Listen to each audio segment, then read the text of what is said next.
ఇంకేమైనా కావచ్చు, దేనికోసమైతే నువ్వు పాటుపడుతున్నావు అదే సర్వం, అదే సమస్తం అని దాని వెనకాల పరిగెడుతూ ఉన్నావు, ఉడుకుతూ ఉన్నావు. అర్థమైందా? समझ में आ रहा? जिस चीज के लिए आप भागते रह रहे, देखो वो बड़ी चीजें, अच्छी चीजें बोलकर उसके पीछे जो भी भाग रहा है, उसके पीछे आप लोग मत भागिए. దేనికోసమైతే నువ్వు ఆశపడి దాని ఇంకలే పడి ఉంటున్నావో దాని ఆశయు దాని నటన గతించిపోతున్నది. That is nothing, that is after all. హల్లెలూయా. దానికోసం ప్రయాసపడకు అంటున్నాడు. లోకము తన ఆశయు ఏమైపోతున్నదమ్మా? ఏమైపోతున్నది? గతించిపోతున్నది. It has been passing away. కాబట్టి మనము వాళ్ళలాగా ఉండకుండా తేజు సంబంధమైనటువంటి ఉపకారములను ధరించుకొని నడుచుకోండి అనే మాటకు అర్థమేమై ఉన్నది? సింపుల్ విధానంలో చెప్పాలంటే ఒకనొక కారణం ఏమై ఉన్నదంటే, ప్రియమైన వారులారా, దేనికోసమైతే మనం పరిగెడుతున్నామో, దేనికోసమైతే తపన పడుతున్నామో అది వేస్ట్ విషయమని, అది టెంపరరీ విషయమని ఈ రోజు కనిపిస్తుంది, రేపు మాయమైపోతుంది. అది దానికోసం నువ్వు పాకులాడొద్దని, దానికోసము పరిగెత్తొద్దని, నీకు సమయం లేదనే విషయం గ్రహించి ఏది శ్రేష్టమైనదో, ఏది విలువైనదో, ఏది నిత్యత్వంలో నీతో పాటు ఉంటుందో దానికోసము ప్రయాసపడమని, నిద్రలో నుండి మేల్కోమని. హల్లెలూయా. నిద్ర మేలుకోమని. హల్లెలూయా. హల్లెలూయా. నిద్ర మేలుకోమని. హల్లెలూయా. హల్లెలూయా. హల్లెలూయా. హల్లెలూయా. హల్లెలూయా. హల్లెలూయా. Okay, it's okay. ప్రియమైన వారు, ఒకటే విషయం వాక్యంను బట్టి ఏం చెప్తున్నానంటే, దేనికోసమైతే మనం ప్రయాసపడుతున్నామో, దేనికోసమైతే ఎంత శ్రద్ధ, ఎంత సమయాన్ని మనం వాటి పట్ల గడపొద్దో అర్థమవుతుందా? వేటి కోసమైతే పాకులాడుతున్నామో, వేటి కోసమైతే పరిగెడుతున్నామో వాటిపైన అంత ఆసక్తి చూపకుండా, అంత సమయాన్ని దాని వెనుకల పెట్టకుండా, దేనికోసమైతే మనం పరిగెత్తాలో, దేనికోసమైతే మనము బ్రతకాలో, దేనికోసమైతే మనము నిరీక్షించాలో వాటి కోసమే మీరు నిరీక్షించాలని, వాటి కోసమే పనులు చేయాలని, వాటి కోసమే జీవిస్తూ ఉండాలని దేవుని వాక్యము సీరియస్ గా హెచ్చరిస్తూ ఉన్నది. ఎందుకు? సమయము సంకోచితమై ఉంటూ ఉన్నది. ఆల్రెడీ సమయం అయిపోయింది. నువ్వు సమయం లేదు కాబట్టి, సమయం ఉంది అనుకోవడం నీ భ్రమ, నీ భ్రాంతి. అర్థమవుతుందా? బాద్ మే దేఖ్ లేంగే, బాద్ మే కరెంగే అని అనుకోకూడదు. నువ్వు బాద్ మే అనేటువంటి టైం రాదు మళ్ళా. అది దేవుని యొక్క వాక్యము ఎంత సీరియస్ గా చెప్తూ ఉన్నదంటే, భార్య కలిగినోడు నాకు భార్య లేదట్టుగా ఉండాలంట. భర్త కలిగిన ఆమె నాకు భర్త లేడు అన్నట్టుగా ఉండి మళ్ళీ ఏం చేయాలి నేను? ఓకే ప్రభువా, భార్య లేదు, నాకు భర్త లేడు, మళ్ళీ ఏం చేయాలి నేను? సమయం లేదంటున్నావు, నేను అనుకుంటున్నా సమయం ఉందనుకుంటున్నా, కానీ నీ వాక్యం నువ్వేం చెప్తున్నావు? సమయం లేదు. మళ్ళీ ఏం చేయాలి ప్రభువా? ఏం చేయాలా, ఏం చేయాలనేటువంటి వాక్యము చూస్తున్నట్టయితే, ఎందుకోసమైతే దేవుడు నిన్ను ఏర్పరచుకున్నాడో ఆ ప్రణాళికలలో. హల్లెలూయా. ఇప్పుడు నీ పిల్లలు ఉంటారమ్మా, ఉదాహరణకు చెప్పాలంటే, నీ కన్నా పిల్లలు వాళ్ళు పెరిగి పెద్దగైన తర్వాత వాళ్ళను ఈ రీతిలో నేను చూసుకోవాలనుకుంటున్నా, ఈ విధంగా నేను వాళ్ళను పెంచాలనుకుంటున్నా అని కలలు కంటావా లేదా? ఆశపడతావా లేదా? నా పిల్లలు ఈ విధంగా ఉండాలా, లేదా నా తల్లిదండ్రులు ఈ విధంగా ఉండాలా అని ప్రణాళికలు కలిగి ఉంటావా లేదా? వాళ్ళ మీద ఆశలు కలిగి ఉంటావా లేదా? ప్రతి ఒక్కరు ఉంటారా లేదా? అట్లనే దేవుడు కూడా ఒక్కొక్కరి పట్ల, హల్లెలూయా, ఒక్కొక్కరి పట్ల, నీ పట్ల, నా పట్ల స్పెషల్ ప్రణాళిక కలిగి ఉన్నాడు. హల్లెలూయా. ఎవరైతే యేసు ప్రభు నామంలో విశ్వాసం ఉంచి రక్షణ పొందిండ్రో వాళ్ళందరి పట్ల కూడా ప్రత్యేకమైనటువంటి ప్రణాళిక కలిగి ఉన్నాడు. నా ఉద్దేశం ఏమై ఉన్నది వాక్యంను బట్టి అని అంటే, మన సంఘ సభ్యులు ఏమనుకుంటున్నారంటే, ఉద్దేశం ఏమై ఉన్నదంటే, నా సంఘ సభ్యులు ఇంకా సమయం ఉంది, बाद में देख लेंगे, बाद में करेंगे बोल के सोच रहे आप लोग। అర్థమవుతుందా? నా సంఘ సభ్యులు ఎట్లా ఉన్నారంటే, बाद में देख लेंगे, बाद में करेंगे बोल के समझ कर, क्या समझ कर रह रहे लोग, अभी मेरे पास टाइम है, बाद में करेंगे। ఏమనుకుంటున్నారు నా సంఘ సభ్యులు? నాకు టైం ఉన్నది, తర్వాత చూసుకుందాము, తర్వాత చేసుకుందామని అనుకుంటున్నారు. కానీ వాక్యం ఏం చెప్తున్నది?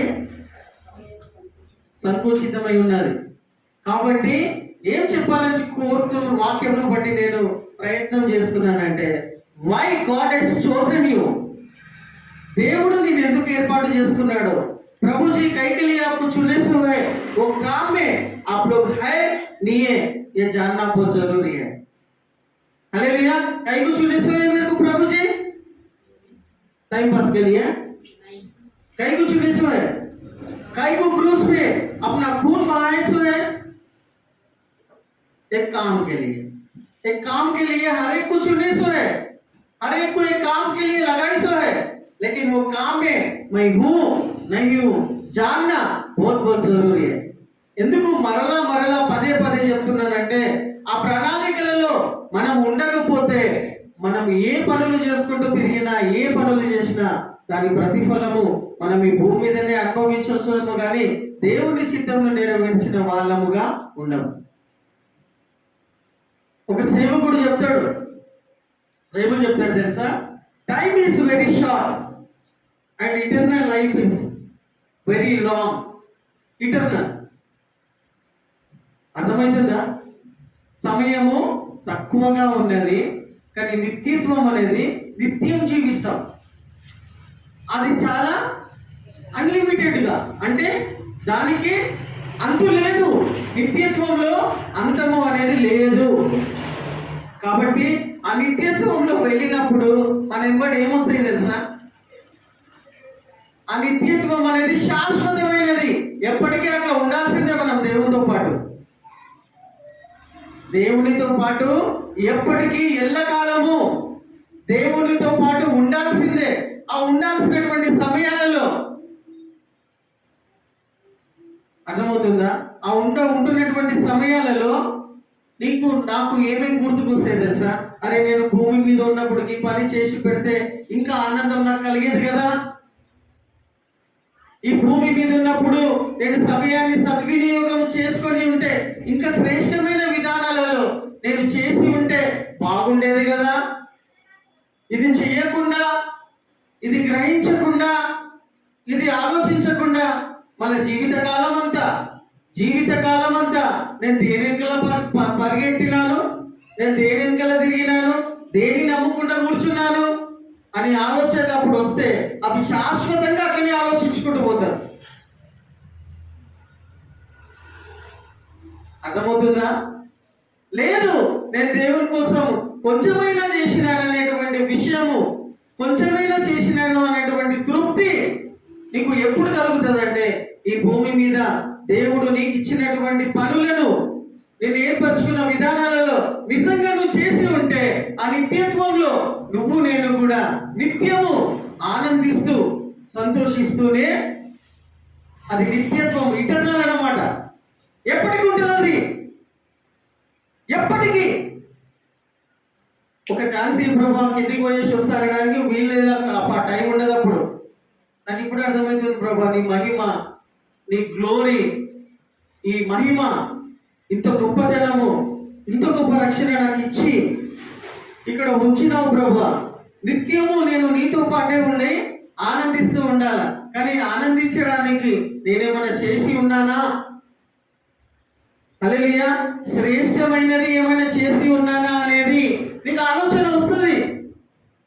పల్లెటూర్లలో చదువు సత్యరాణాలు దోతీలు కట్టుకొని తిరుగుతూ, సరిగ్గా బట్టలు కూడా తిండి కూడా లేనటువంటి వాళ్ళు దేవుని కోసం గొప్ప గొప్ప కార్యాలు చేసి పరలోకంలో వచ్చి నీ పక్కన కూర్చొని ఉంటారు వాళ్ళు.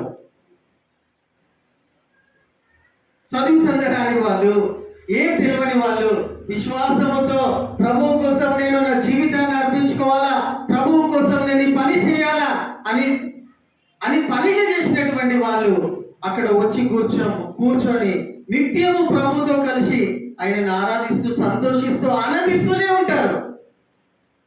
హల్లెలూయా, హల్లెలూయా. ఈడ ఉండి నువ్వు దేవుణ్ణి స్తుతిస్తున్నావు, ఆరాధిస్తున్నావు, గంతులు వేస్తున్నావు, ఎంజాయ్ చేస్తున్నావు ఆత్మలో అని అంటే తప్పేం కాదని. దానివల్ల నువ్వు దేవునికి ఏమో చేసినావని కానే కాదు ఎప్పటికీ. హల్లెలూయా. నీ ఆనందం కోసం, నీ ఎడిఫికేషన్ కోసం, నీ సంతోషం కోసం నువ్వు గంతులేస్తున్నావు, ఆరాధిస్తున్నావు, మ్యూజిక్ ప్లే చేస్తున్నావు, పాడుతున్నావు, ఇంకేమో చేస్తున్నావు. తప్పేం లేదు, అట్లా చెయ్యాలి. కానీ దాని వలన నీకు ఒరిగేదేం లేదు, దేవునికి వచ్చేది ఏం లేదు. దేవుని కోసం చేసిన వ్యక్తివే కాదు నువ్వు. హల్లెలూయా. నువ్వు ఆనందిస్తున్నావు, నువ్వు సంతోషిస్తున్నావు, నువ్వు ఫీల్ అవుతున్నావు, తప్పు కాదు. కానీ దేవుని కోసం నువ్వు చేసినది బ్రహ్మంతో కూడా కాదు, కానే కాదు. అవుతుందా? నువ్వు స్తుతించడం వల్ల, నువ్వు ఆరాధించడం వలన, హల్లెలూయా, నిన్ను చూసి బయట వెళ్తున్నటువంటి వాళ్ళందరూ ఆ స్వరమును విని అరే వీళ్ళు యేసు ప్రభువును స్తుతిస్తున్నారు అని అనుకొని నువ్వు ఆరాధించడం వల్ల ఇంతంత కొంచెం మటుకు దేవుని నామము మహిమపరచబడతాదేమో, అంతే.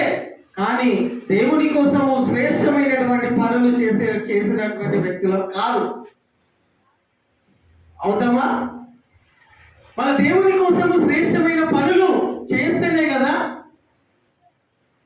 కదా ఆ నిత్యత్వంలో, ఇటర్నల్ లైఫ్ లో ఎల్లప్పుడూ నేను ఇది చేసినానని ఆనందంతో నిత్యత్వంలో ఆనందిస్తూనే ఉంటారు.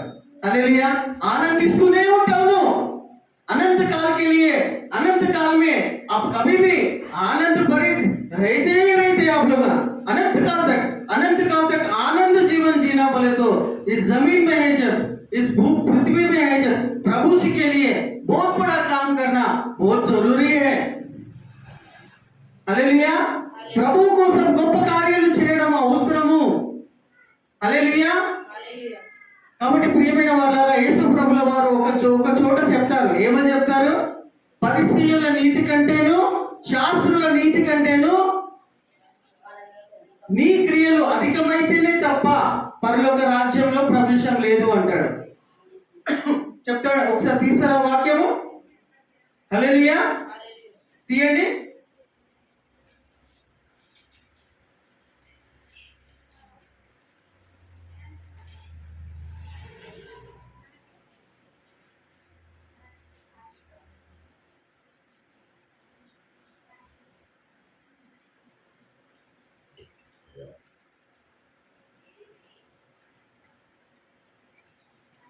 అనుకుంటా 25 అధ్యాయం చూడండి. పరిసయ్యుల నీతి కంటేను, శాస్త్రుల నీతి కంటేను మీ క్రియలు అధికమైతేనే తప్ప.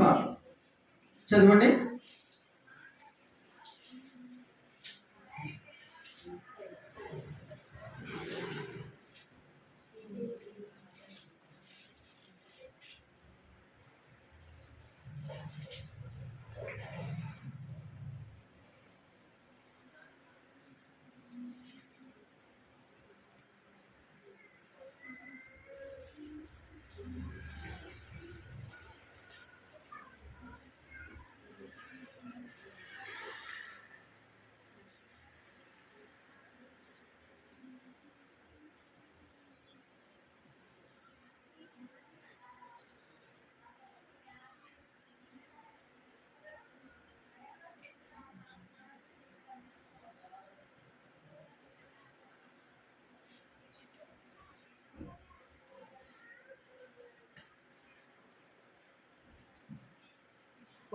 అనుకుంటాను. 5:20 మత్తయి సువార్త 5వ అధ్యాయము 20వ వచనం చదవండి. శాస్త్రుల నీతి కంటేను పరిసయ్యుల నీతి కంటేను నీ నీతి అధికము కాని ఎడల మీరు పరలోక రాజ్యంలో ప్రవేశింపనేరని నీతో చెప్పుచున్నాను. హల్లెలూయా. శాస్త్రుల నీతి కంటేను, పరిసయ్యుల నీతి కంటేను మీ క్రియలు అధికమైతేనే తప్ప, క్రియలు పనులు, హల్లెలూయా. క్రియలు అంటే ఏంది? ఎవరు చెప్తున్నారు ఈ మాట? యెహోవా వాక్కువా, లేఖనమా, ప్రవచనమా? ఎవరు చెప్తున్నారు? డైరెక్ట్ జీసస్ క్రైస్ట్ చెప్తున్నాడు. యేసు ప్రభు స్వయంగా ఏం చెప్తున్నాడు? ఎవరికి చెప్తున్నాడు?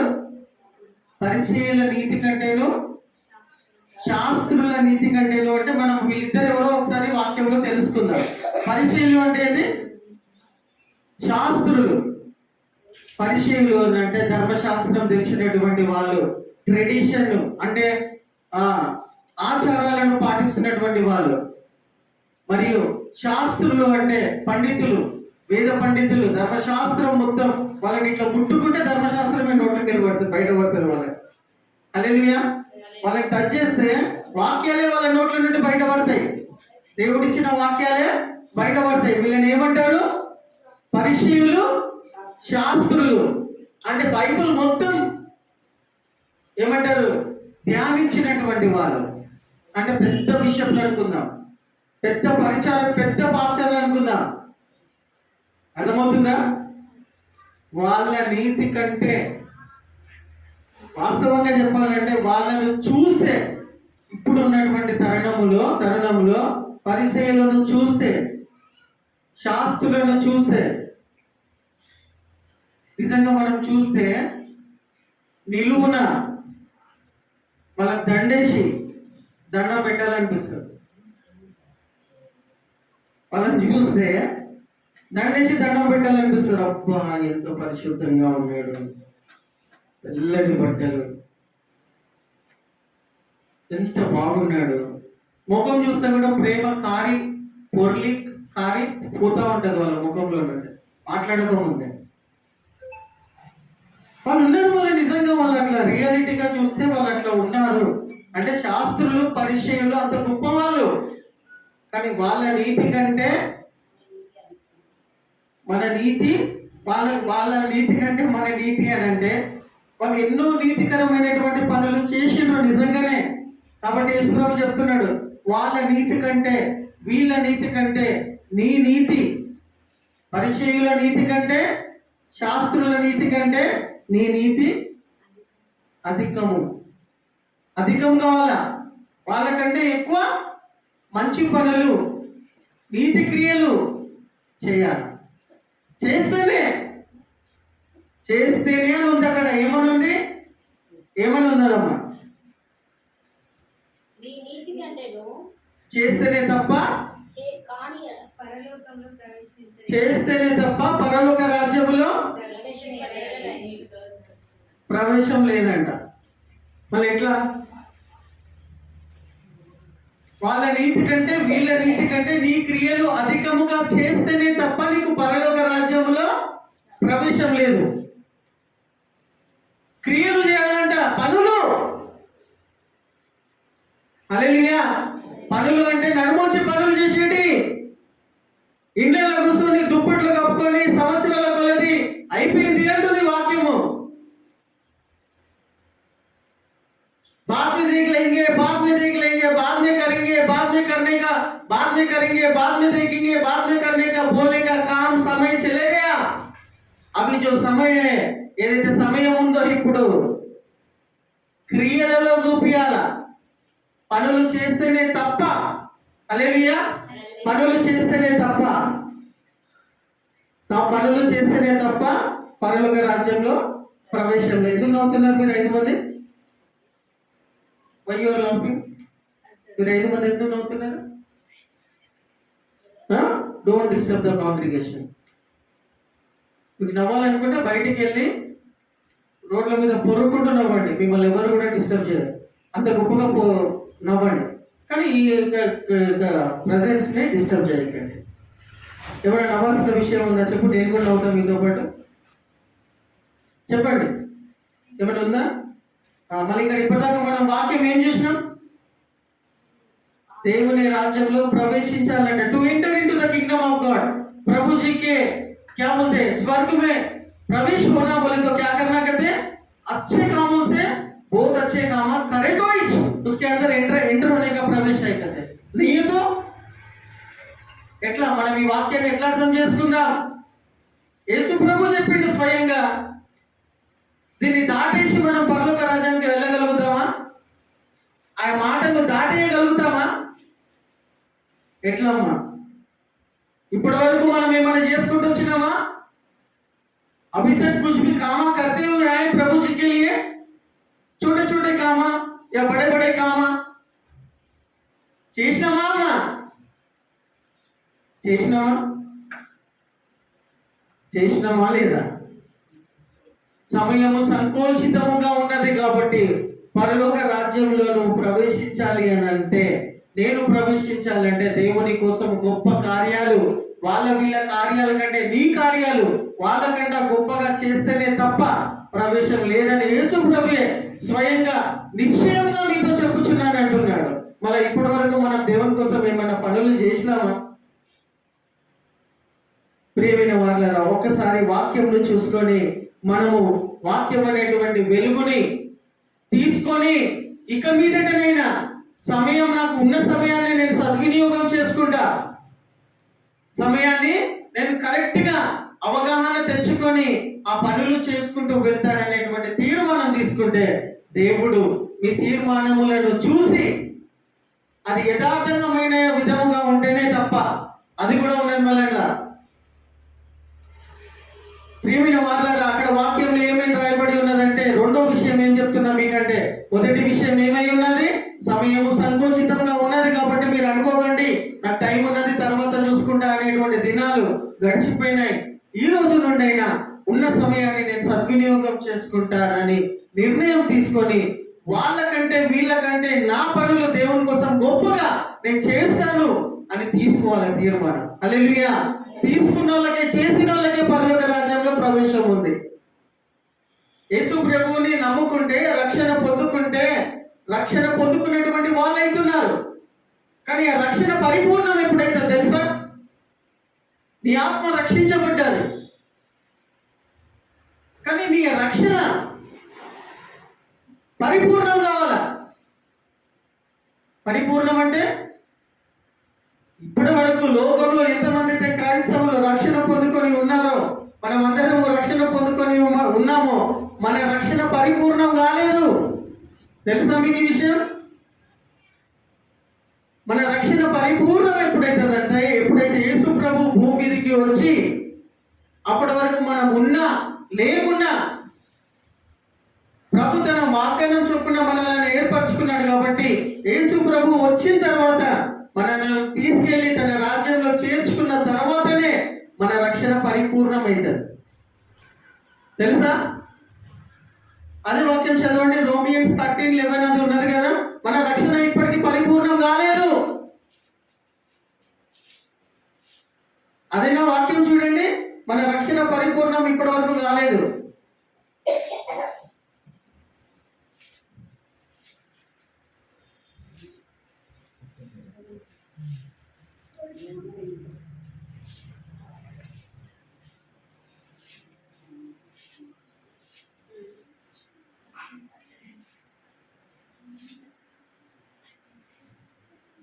థర్టీన్ 11వ వచనం చదవండి, రోమియోలకు రాసిన పత్రిక.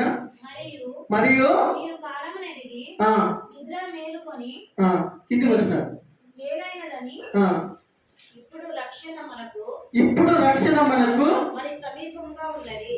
ఇప్పుడు మనకు రక్షణ సమీపంగా ఉందనే మాటకు అర్థమైందా? ఎవరైనా చెప్పగలుగుతారా? నువ్వు పొందుకున్న రక్షణ కంప్లీట్ కాలేదమ్మా. నువ్వు యేసు ప్రభువుని నమ్ముకున్నావు, బ్యాప్టిజం తీసుకున్నావు, చర్చికి వస్తున్నావు, అన్ని కార్యక్రమాలలో ఉంటున్నావు, అంత మాత్రాన నీ రక్షణ 50%, 30%, అంతకంటే ఎక్కువ కాలేదు. 100% అనేది ఎప్పుడు కలుగుతుంది అని అంటే, ఉదాహరణకు చెప్పాలంటే ఇప్పుడు నువ్వు ట్రైన్ టికెట్ తీసుకున్నావా? తీసుకున్న వెంటనే రిజర్వేషన్ చేసుకున్నావు. కానీ ట్రైన్ రిజర్వేషన్ తీసుకున్న తర్వాత, ట్రైన్ వచ్చిన తర్వాత, ట్రైన్లో కూర్చున్న తర్వాత, హైదరాబాద్ అయినా ఏదైనా సికింద్రాబాద్ అయినా వెళ్ళిన తర్వాత నీ డెస్టినేషన్, నీ గమ్యం అనేది పూర్తి అవుతుంది. ట్రైన్లో కూర్చోవాలా, ప్రయాణం చేయాలా, అప్పుడు నువ్వు అక్కడికి చేరుకుంటావు, అప్పుడు కంప్లీట్ అవుతుంది నీ రక్షణ. ఇప్పుడు మనం కూర్చొని ఉన్నాం, ఇప్పుడు ప్రయాణంలో ఉన్నాం. మనం పరలోక రాజ్యానికి ఎంటర్ కావాలంటే, ప్రవేశించాలంటే ఆ ప్రాసెస్ లో ఉండాలి. ఇంకా మన రక్షణ పరిపూర్ణం కాలేదు. రక్షణ పొందినాము కానీ అక్కడి వరకు చేరాలా, అక్కడి వరకు ప్రయాణం చేయాలా. మనం రక్షణ సమీపంగా ఉంటూ ఉండగా ఏమని రాయబడింది? రక్షణ సమీపంగా ఉంటూ ఉండగా మనం ఆ రక్షణ అనేటువంటి ప్రయాణం ఎప్పుడు చేయగలుగుతామనంటే, ప్రియమైన వాళ్ళ వాక్యంలో చెప్పబడిన ప్రకారంగా చూస్తూ ఉన్నట్టయితే, అర్థమవుతుందా?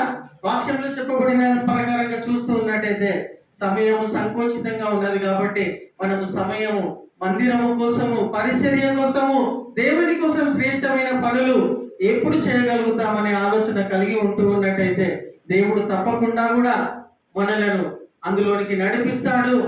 దేవుడు బలమును, శక్తిని ఇస్తాడు. సమయమును పోనీయకుండా సద్వినియోగం చేసుకునే బిడ్డలుగా మనం ఎప్పుడు తయారవుతామంటే, ఎప్పుడైతే మనం సిద్ధపడితే. హల్లెలూయా. సంఘంతో అంటగట్టబడి ఉండాలి. ఫస్ట్ ఆఫ్ ఆల్ సంఘంతో అంటగట్టబడి ఉండకుండా నాకు ఇష్టం వచ్చిన సమయంలో నేను వచ్చి ఇష్టం వచ్చినట్టు చేసుకుంటానంటే నీ రక్షణ పరిపూర్ణం కాదు. పరలోక రాజ్యంలో ఎంటర్ కావాలంటే నీతి క్రియలు చేయడము అని అంటే, నీతి క్రియలు చేయకుండా, వాళ్ళకంటే వీళ్ళకంటే గొప్ప క్రియలు నియంత్రణను చేయకుండా పూనుకొనకపోతే నీ పరిపూర్ణ నీ యొక్క రక్షణ పరలోక రాజ్యంలో ఎంటర్ కాలేమనేటువంటి విషయంను కూడా నేను మీకు జ్ఞాపకం చేస్తున్నాను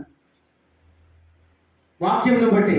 కాబట్టి ప్రియమైన వాళ్ళారా, మనం ఎందుకోసం ఏర్పరచబడినాం అనేటువంటి విషయాలను చూస్తూ ఉన్నట్టయితే రెండే విషయాలని వాక్యంను బట్టి నేను ఇక్కడ ముగించేస్తున్నాను. నాకు 12:15 ఇచ్చినారు, 35 నిమిషాలు చెప్పాను, ఇంకా 5 నిమిషాలలో నేను ముగించేసేస్తున్నాను. ఎప్పుడు ఈ విషయాలన్నిట్లో మనం పరిపూర్ణంగా ఉంటాము అంటే మళ్ళా వేర్లోకి వెళ్తే మనము ఇవన్నీ చేయగలుగుతాం. ఇవి తప్పిపోయినాం, ఇవి తెలియకుండా అటు ఇటు తిరుగుతున్నాం. ఇదే నిజమని నమ్ముతూ ఉన్నాం కానీ అది నిజం కాదు. రెండు విషయాలను మీ అందరికీ కూడా సంఘం తరఫు నుండి నేను మీకు జ్ఞాపకం చేస్తున్నా.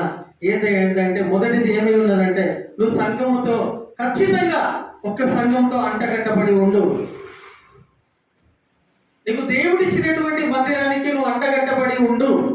ప్రతి ఒక్క ప్రోగ్రామ్స్ కి, ప్రతి ఒక్క యాక్టివిటీస్ కి నువ్వు ఎడతెగకుండా కంటిన్యూగా సిద్ధపడిరా, కొనసాగిస్తూ ఉండు. రెండో విషయం ఏమై ఉన్నదంటే కొనసాగిస్తూ ఉండు. నీ సంఘములో ప్రతి ఒక్క యాక్టివిటీస్ ని నువ్వు కొనసాగిస్తూ ఉన్నప్పుడు ఇవన్నీ వాక్యాలు కూడా, ఇవన్నీ ఉద్దేశాలు కూడా నీకు ఎవరు చెప్పకుండానే అన్నీ కూడా దేవుని ఆత్మ నీకు అర్థం చేపిస్తూ ఉంటాడు. హల్లెలూయా. అపోస్తల బోధ యందును, రొట్టె విరుచుట యందును, సహవాసము చేయుట యందును, ప్రార్థన చేయుట యందును ఎడతెగకుండా ప్రతి ఒక్క దేవుని బిడ్డ ఉంటూ ఉన్నారు. ఇది ఎవరైతే మిస్ అయినారో, ఇందులో ఏ ఒక్కటి కూడా మిస్ అయినా కానీ కూడా ఏమేం చేయాలా? అపోస్తల బోధ, ప్రార్థన చేయుట యందును, రొట్టె విరుచుట యందును ఎడతెగకుండా ఉంటున్నటువంటి వాళ్ళందరూ కూడా మార్గం తప్పిపోరు. వాళ్ళు దారి తప్పిపోయినటువంటి వాళ్ళే, మార్గం తప్పిపోయినటువంటి వాళ్ళు, సత్యం అనేది ఏందో అవగాహన లేనటువంటి వాళ్ళే అక్కడ ఇక్కడ తిరుగుతూ ఉంటారు. కాబట్టి ఇప్పుడు తిరగాల్సినటువంటి సమయం కాదు. కాబట్టి సమయం సంకోచితంగా ఉంటూ ఉండగా నిబ్బరమైనటువంటి బుద్ధి కలిగి ఉండి ఈ రోజు నుండైనా మనమందరం లేచి నిలబడి ఒక తీర్మానం తీసుకుందామా? ప్రభువా, నేను ఈ రోజు నుండైనా సంఘానికి అంటుకట్టబడి ఉండి సమయానికి వచ్చే విధమైనటువంటి ప్రయత్నములు చేసి సమయానికి నేను వస్తాను ప్రభువా, సమయానికి సంఘముతో నేను అంటుకట్టబడి ఉంటాను. సంఘాన్ని తృణీకరించి, సంఘాన్ని త్రోసివేసి, ఇది సంఘాన్ని పక్కకు పెట్టేసి నేను బయటికి వెళ్ళి ఇంకేమేమో చేస్తానంటే ప్రియమైన వాళ్ళరా, నీకు సమయం లేదనే విషయం జ్ఞాపకం చేసుకో. సమయం తక్కువగా ఉన్నదని నువ్వు అర్థం చేసుకో. నీ చేతులు పైకెత్తి వాళ్ళ వీళ్ళ ముఖాలు బిత్తిరి చూపులు చూసుకుంటూ వాళ్ళ వీళ్ళ ముఖాలు చూడకండి పిచ్చోళ్ళలాగా. నీ చేతులు పైకెత్తి వాక్యము నీకు అర్థమవుతున్నట్టయితే, నేను నీతి క్రియలు అధికంగా చేయకపోతే పరలోక రాజ్యంలో నాకు ప్రవేశం అనే భయము ఉనికి నీ లోపల ఉండాలి. ఈ సమయంలో బిత్తిరి చూపులు చూసుకుంటా, వాళ్ళ వీళ్ళ ముఖాలు చూసుకుంటా, వాక్యాన్ని స్పందించకుండా ఉంటున్నావు అంటే నీకు ఆ సీరియస్నెస్ లేదు. నాకు పరలోక రాజ్యం పోకున్నా పర్వాలేదు, వాళ్ళ వీళ్ళ ముఖాలు చూసుకుంటూనే ఉంటుంది నా జీవితకాలం. వాళ్ళు ఎట్లున్నారు, వాళ్ళు ఏం రుద్దుకున్నారు, ఏం పెట్టుకున్నారు, ఏం చూస్తున్నారు. నా జీవితం సరిపోయినది దీనికోసమే, నా జీవితమే అయిపోతున్నది. సమయానికి రాకుండా, సంఘంతో అంటగట్టబడకుండా, నేను నీతి క్రియలు చేయకుండా, ఎప్పుడో ఒకసారి వచ్చి ఏమో చేసిపోతే అయిపోతుంది అని అనుకుంటున్నావు. చూడు, యేసు ప్రభు చెప్పిన మాటలను గుర్తు తెచ్చుకో. నువ్వు నీతి క్రియలు చేయాలి అంటే వాళ్ళకంటే గొప్ప క్రియలు, వీళ్ళకంటే గొప్ప క్రియలు, పరిచయుల కంటే, శాస్త్రుల కంటే గొప్ప క్రియలు నువ్వు ఎప్పుడు చేయగలుగుతావంటే, నేనెప్పుడు చేయగలుగుతామంటే, సంఘముగా మనమందరము ఎప్పుడు కలిసి చేయగలుగుతామంటే, నువ్వు సంఘముతో వేరుపడినప్పుడు, సంఘముతో అంటగట్టబడినప్పుడే నువ్వు నేను చేయగలుగుతాం. సంఘం నుండి జస్ట్ నువ్వు దూరం అయిపోతే నువ్వు సంఘముతో వేరు కట్టబడాలా, సంఘముతో అంటుకట్టబడి ఉండాలా. సంఘం నుండి దాటి వెళ్ళొద్దు. నువ్వు సంఘంతో అంటగట్టబడినట్టయితే, సంఘముతో కంటిన్యూ అవుతూ ఉన్నట్టయితే, ఎడతెగకుండా ఒక్క వారం వచ్చి 4 రోజులు డుమ్మలు కొడితే నువ్వు సంఘంతో అంటగట్టబడిన వ్యక్తివి కాదు. నీతి క్రియలు నువ్వు చేయలేవు. నీతి క్రియలేది, నీ క్రియలే నువ్వు చేసుకోలేవు. అంత సోమరిగా తయారైపోతావు నువ్వు. నేను అంత సోమరులుగా తయారవుతావు. నీతి క్రియలు అనేది కుదాజానే ఓ దూరికి పోతేమో నీ క్రియలే నువ్వు చేసుకోవడానికి చేతగాని వాళ్ళలాగా తయారవుతావు. ఎందుకు? నువ్వు సంఘంతో అంటగట్టబడి లేవు కాబట్టి, సంఘానికి వేరుగా ఉన్నావు కాబట్టి. నాలో అంటుకట్టబడినటువంటి వాళ్ళు నిలిచి నా యందు ఫలించెదరు. They shall be fruitful if they abide in me. నాలో అంటుకట్టబడి ఉండకపోతే, ప్రియమైన వారలారా, this is a serious warning from God. ఇది చాలా తీవ్రమైనటువంటి మాట. నా నీతి క్రియలు నువ్వు చేయకపోతే ప్రవేశం లేదంటే, ప్రియమైన వారలారా, నీ జీవితాన్ని దేవుని చేతులకు అప్పచెప్పుకుంటావా? ఇప్పుడైనా అప్పచెప్పుకుంటావా? ఈ రోజు నుండి అయినా ప్రభువా నేను సంఘంతో అంటుకట్టబడి ఉంటా. ఇప్పటి వరకు ప్రభువా నేను అదే గొప్ప విషయాలని దాని వెనకాల పాటు పడుకుంటూ వచ్చాను, తిరుగుకుంటూ వచ్చినాను. కానీ తన ఆశ గతించిపోతున్నదనే విషయం తెలియకుండానే వాటి వెనకాల పరిగెత్తుకుంటూ, సమాధానం లేకుండా, నెమ్మది లేకుండా, విజయం లేకుండా, ఫలాలు లేకుండా తిరుగుకుంటూ వచ్చిన ప్రభువా, నీ క్రియలు చేయడానికి నీ సంఘంతో అంటగట్టబడి ఉన్నప్పుడే నాకు బయలుపరుస్తావు. ఎందుకోసం ఏర్పరచుకున్నావో నాకు అర్థమవుతుంది. ఎందుకోసం నన్ను నియమించుకున్నావో నాకు అర్థమవుతుంది. ఎందుకోసం ఏర్పరచుకున్నావో చెప్పకనే నాకు అర్థమవుతుంది. ఎవరు చెప్పకనే నీ ఆత్మ నాకు బయలుపరుస్తూ ఉంటుంది. ఇందుకోసము నన్ను నియమించుకున్నాడు అనే విషయం నీకు ఎప్పుడు అర్థమవుతుంది? నువ్వు సంఘముతో అంటగట్టబడి కంటిన్యూగా నడుచుకున్నప్పుడు, కొన్ని రోజుల వరకు. అప్పటి వరకు నీకు తెలియకుండా నువ్వు భ్రష్టత్వంలో బతుకుతున్నావని అర్థం చేసుకో. భ్రష్టత్వంలో బతుకుతున్నావని అర్థం చేసుకో. దేవుని వాక్యం చెప్తుంది, అది నేను చెప్పడం లేదు. దేవుని వాక్యం ద్వారా నేను మిమ్మల్ని హెచ్చరిస్తున్నాను. భ్రష్టత్వంలో బతుకుతున్నాను. భ్రమపరచు ఆత్మ అది. నువ్వు సంఘంతో అంటగట్టబడి ఉండకుండా ఉపవాసాలు ఉంటా, ఇంకేదో భక్తి చేస్తా అంటే భ్రష్టపరిచే ఆత్మ అది, నిన్ను భ్రమపరిచే ఆత్మ అది. నువ్వు భక్తి పరులుగా చూపిస్తూ ఉన్నట్టు ఉంటుంది, కానీ లోపల నిన్ను తట్టి చూస్తే, నిన్ను ఊపి చూస్తే లోపల ఏం కనిపించదు. ఎందుకంటే నువ్వు సంఘంతో అంటగట్టబడి లేవు. సంఘముతో లేవు. నువ్వు ఇంకెవరితో అంటుకట్టుకొని ఉన్నావు. నువ్వు ఇంకెక్కడెక్కడో అంటుకట్టుకొని ఉన్నావు. కాబట్టి ఏది చేసినా నడుస్తుంది అనుకోవడానికి సమయం లేదు. ప్రియమైన వారలారా, సమయము సంకోచితంగా ఉన్నది. చేయాల్సిన పనులు అధికంగా ఉన్నాయి. నువ్వు నేను చేయాల్సిన పనులు చాలా ఉన్నాయి.